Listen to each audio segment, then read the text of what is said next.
নমস্কাৰ বন্ধু বান্ধৱীসকল, মোৰ চেনেলৰ অন্য এটি ভিডিঅ'লৈ স্বাগতম জনাইছোঁ। এয়া ভিডিঅ'টো মই দুপৰীয়া ভাগৰ পৰা আৰম্ভ কৰিছোঁ দেই। মানুহজনে কামৰ পৰা আহি ফিল্টাৰ চাফা কৰাৰ কামত ব্যস্ত। যিহেতু ফিল্টাৰটোৰ বালিখিনি বেয়া হয়, পানী ভালদৰে চাফা নাই হোৱা, সেই কামৰ পৰা আহিয়ে লৰালৰিকৈ ফিল্টাৰ বালি চাফা কৰাত ব্যস্ত হৈ পৰিছে। ব্ৰইলাৰক আকৌ চাফা পানী খুৱাব লাগিব নহয়। আমাৰ আকৌ ফিল্টাৰটো দেখি আপোনালোকে নাহাঁহিব দেই, ৰাইজ দুখীয়া মানুহ আৰু নে কি কয়। আনফালে মই এয়া ঢেকীয়াকে ছিঙি লওঁ এসাঁজৰ। মাজে মাজে আকৌ ইহঁতকো মন কৰি থাকিবলগীয়া হয় নহয়, দানা পানী দি থাকিবলগীয়া হয়। এয়া দেখিছেনে, এটা আকৌ মৰিলি। আনফালে আকৌ এয়া মানুহজনৰ ফিল্টাৰ বালি চাফা কৰি হৈ গ'ল আৰু ফিল্টাৰটোত দি আছে।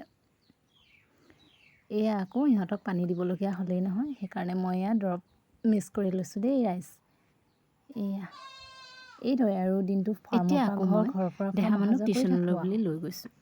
দেহা মানুহক থৈ আহিয়ে মই কাপোৰকেইটা ভৰাই ল'লোঁ।